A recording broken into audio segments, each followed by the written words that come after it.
Welcome back. నట Kireeti doctor Rajendra Prasad ప్రస్తుతం అంతా ఎన్టీవీ స్టూడియోలో ఉన్నారు. ప్రస్తుతం ఆయన మా రాజు మూవీ ఆర్టిస్ట్ అసోసియేషన్ అధ్యక్షుడిగా ఎన్నికయ్యారు. ఆ సందర్భంగా మనతో మాట్లాడుతూ ఉన్నారు. సో రాజేంద్ర ప్రసాద్ గారు, మనం ఇందాక అనుకున్నట్టు ప్యానెల్ చాలా ఇంపార్టెంట్. అంటే ఇప్పుడు మీకు చాలా చేయాలనే ఒక ఆకాంక్ష బలంగా ఉంటుంది. మనం బ్రేక్ కి ముందు వెళ్ళినట్టు మీరు గతంలో 1-2 సార్లు చేసిన ప్రయత్నం కానివ్వండి, అప్పుడు ఎందుకు మీరు దాన్ని సాక్రిఫైస్ చేయాల్సి వచ్చింది, ఇప్పుడు ఎందుకు ఇంత ప్రెస్టీజియస్ పాయింట్ గా తీసుకోవాల్సి వచ్చింది? అంటే రాజేంద్ర ప్రసాద్ ఈగో గట్టిగా చెప్పిందా నువ్వు అవ్వాలి ఈసారి అయి తీరాల్సిందే అని? ఈగో అంటే అసలు ఈగో లేని మనిషి ఎవరు కూడా గొప్పవాడు కాలేడు.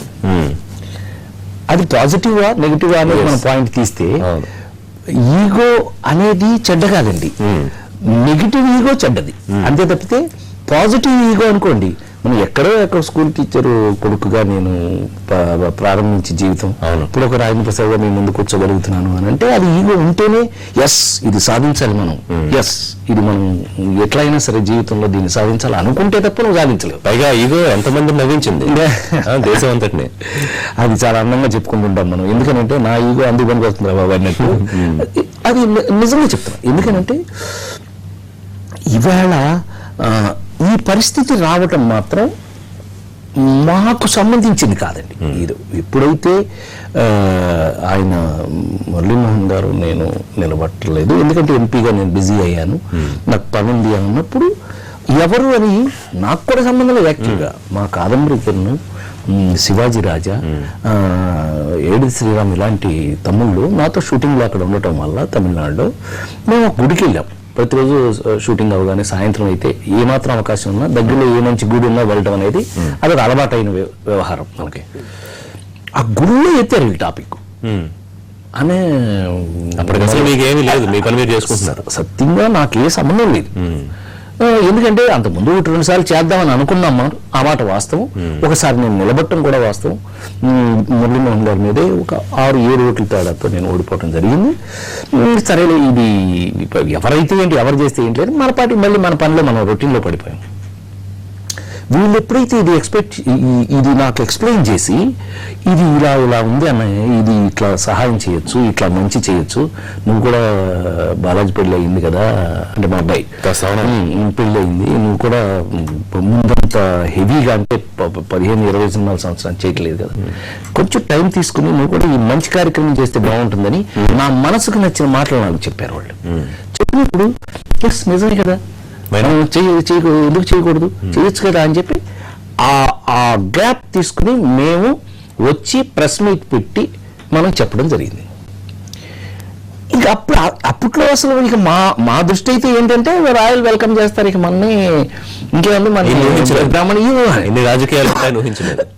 అప్పుడు వచ్చింది ఒక ట్విస్ట్. అది ఇప్పుడు కరెక్ట్గా లేదు నువ్వు నేనే నుంచుంటా అన్నారు ఆయన. మీరే నుంచోటం మరి ఇప్పుడు ఎందుకు మారుతుందండి? ఇప్పుడు మనం వద్దంటేనే కదా మేము వచ్చామనేటప్పటికి అది మళ్ళీ ఇంకో ట్విస్ట్ తీసుకుని ఆయన తప్పుకుని లేడీస్ పెడుతున్నారు. జయసుధ గారు లేడీస్కి ఇంపార్టెంట్ 6 సార్లు నువ్వు చేసినప్పుడు లేడీస్ గుర్తురాను, ఇప్పుడేదో గుర్తు వస్తుంది నీకు లేడీస్. అది ఫైనల్గా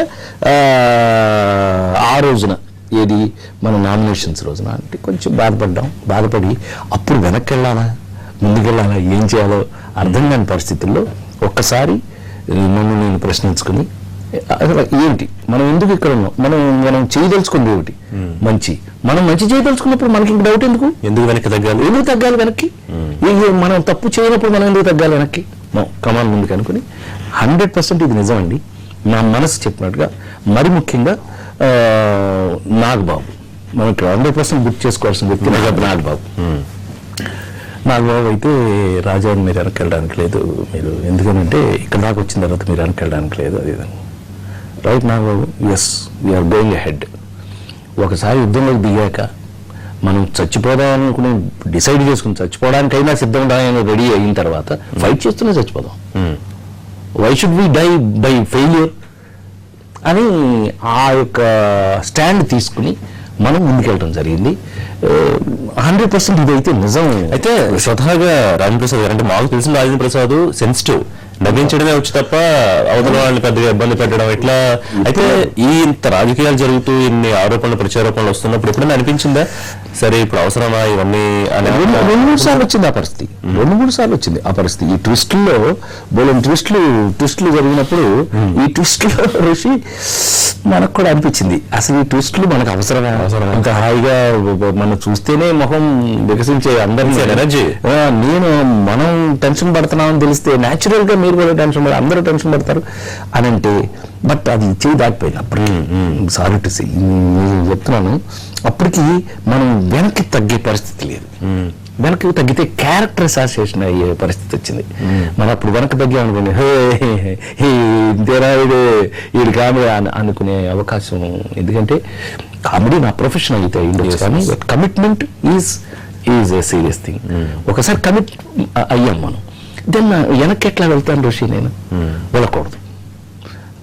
హానెస్ట్గా అనుకుని ముందుకే వెళ్ళాము. ఇప్పటికీ అదే ముందు వెళ్ళే స్ఫూర్తితోనే ఉన్నాం.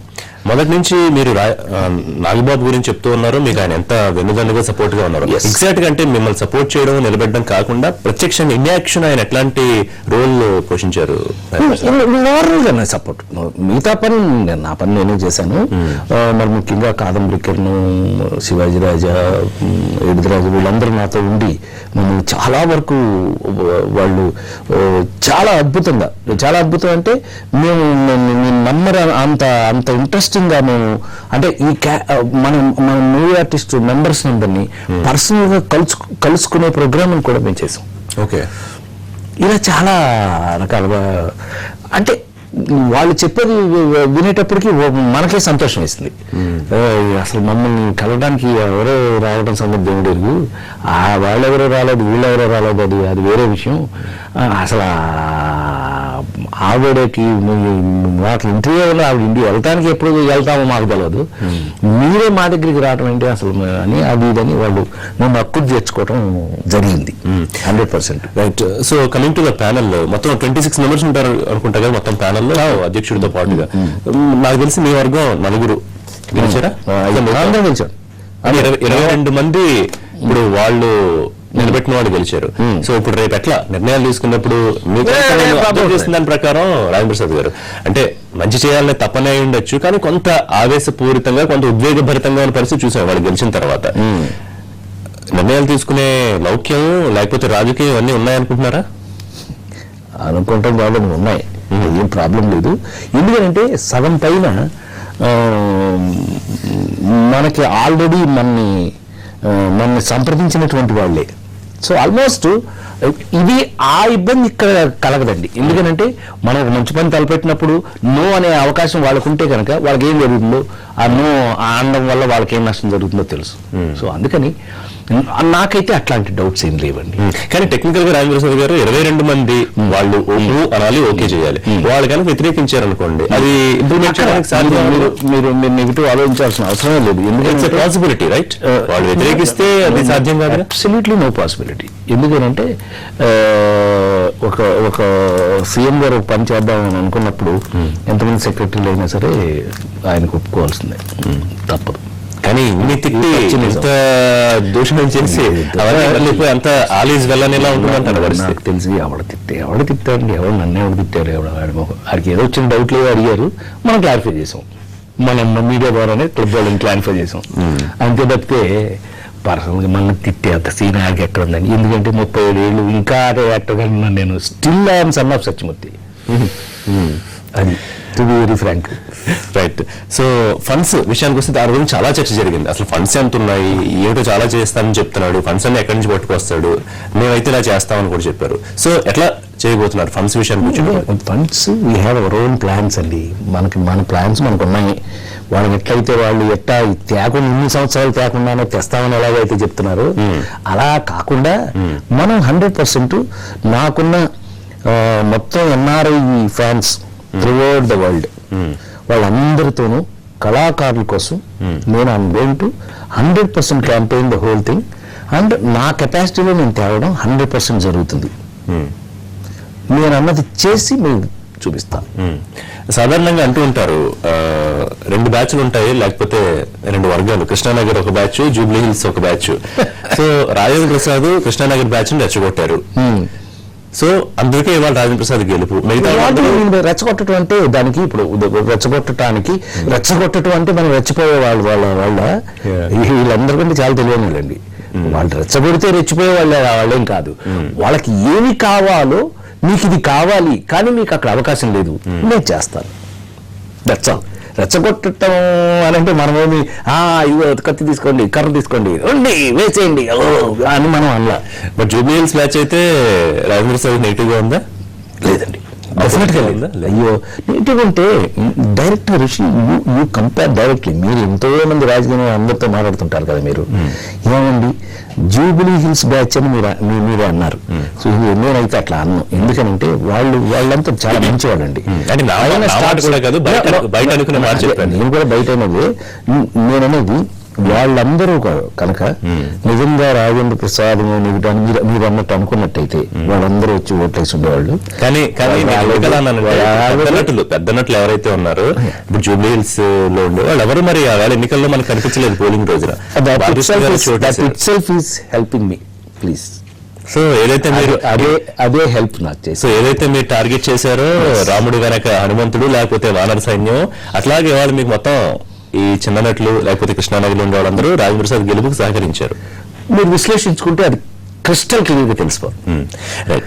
మురళీమోహన్ గారు ప్రతినిధిగా ఉండి ఆయన సపోర్ట్ చేసి నిలబెట్టి ముందు తీసుకొచ్చారు కాబట్టి జయసూర్య ఓడిపోయారు. బై ఓన్ జయసూర్య కనుక రంగంలోకి దిగుంటే గెలిచేవారు అనేది ఒక టాక్ కూడా వినిపిస్తుంది. మీ దగ్గరికి ఏమైనా వచ్చింది? అయితే మీ చెవుల్లో పడింది? నాకు వినిపించేది అబ్బాయి. ఎందుకంటే వెరీ ఫ్రాంక్లీ స్పీకింగ్ ఆవిడ అసలు కౌంటింగ్కి రాలేదు. ఆవిడ ఇక్కడ తక్కువ కనిపిస్తుంది. ఎందుకంటారు ఆవిడ అంటే ఇంట్రెస్ట్ లేకుండా వాడిని బలవంతంగా తోసారా మురళీమోహన్ అనుకోవాల్సి వస్తుంది కదా మనం. ఎప్పుడైతే ఆవిడ రాకుండానే అవాయిడ్ చేసేసారు అని అంటే ఏం ఇంట్రెస్ట్ ఉన్నట్టు. ఇప్పుడు వీళ్ళందరికీ ఇప్పుడు ఇక్కడికే పెద్ద ఇంట్రెస్ట్ గా రావట్లేదు ఆవిడ, మనకి ఏం చేస్తుంది అనే డౌట్ వాళ్ళకి క్రియేట్ అవుతుంది కదా. టు బి వెరీ ఫ్రాంక్, మీకు ఇందులో పెద్ద సీక్రెట్ ఏముంది, ఇందులో ఓపెన్ సీక్రెటే కదా ఇది. సో అందుకని అట్లా డౌట్ పడే అవకాశం ఉందేమో. అయితే రాజేష్ గారు ఎందుకంటారంటే మొత్తం ఎపిసోడ్ చూస్తూ ఉంటే ఇన్నాళ్ళు అధ్యక్షుడిగా చేసిన ఆయన మీద కోపంగా ఉన్నారా ఆర్టిస్టులు ఏమన్నా? ఎందుకంటే ఓట్లు చూసుకుంటే మొత్తం పడినవి 394 అయితే అందులో మీరు 85 మెజారిటీతో గెలిచారు. So what it is saying అంటే what it says is very clearly says is they want to change. అది పర్టికులర్ గా ఆవిడ కాదు, ఆవిడ ఈయన నిలబెట్టిన ఆవిడ. సో ఈయన ఏమైతే చేస్తాడో అదే కదా ఆవిడ కూడా చేస్తుంది. అవి వస్తే అయితే ఇక్కడ జయసుధ బై హర్ ఓన్ నుంచి ఉంటే ఆవిడ గెలిచేవారు అనే పాయింట్ ని, అంటే మోహన్ స్క్రీన్ లో లేకపోతే అది మీకు తెలియాలి, నాకు తెలియదు. నేను బయట చూసాను. నేను అట్లా ఇప్పటి వరకు వాళ్ళు చేసిన ఆ తప్పు నేను చేయను. No personals please. ఎందుకంటే ఆవిడ ఎమ్మెల్యేగా గెలిచాక ఎందుకు అనవసరము సున్నంకి సంబంధం లేదు, అవసరం లేదు. సున్నాలు అవసరం అసలు మనకు అవసరం ఉండదు. ఐ హావ్ బీన్ రాయల్లీ వన్ అంటే చాలా గౌరవంగా మనం ఇంత అద్భుతమైన మెజారిటీతో గెలిచిన తర్వాత ఇంకా వాటికి అవకాశం ఏముంది? ఏదో మనం టైం చేసుకోవాలిగా. విశ్లేషణ ఇందాక మనం అనుకున్నది విశ్లేషణ చాలా చక్కగా చేశాం. ఇందాక ఏది మీరు అడిగారు, ఎందుకని ఇట్లా విన్నింగ్ మీకు వచ్చింది, ఎందుకని మీరు గెలిచారు అని దానికి మీరు అడిగారు. నేను 100% దానికి ఎట్లా అయితే ఈ క్యాడర్ అంతా వచ్చారు, ఎట్లా అయితే అది ఓటింగ్ పెరిగిందో, ఎట్లా అయితే పైన వాళ్ళు రాలేదో, ఇవన్నిటి కారణాలు. రైట్, కంటిన్యూ చేద్దాం రాజేంద్ర ప్రసాద్ గారు. ఒక చిన్న బ్రేక్ తీసుకుందాం. బ్రేక్ తర్వాత ఎట్లా అయినా సేవ చేయాలని మా అధ్యక్ష పీఠం మీద కూర్చున్నాను రాజేంద్ర ప్రసాద్ చెప్తున్నారు. ఎట్లా చేస్తారు, అలాగే భవిష్యత్తులో రాజేంద్ర ప్రసాద్ ని ఎలా చూడబోతున్నాం అనే విషయాలు మాట్లాడదాం. Stay tuned.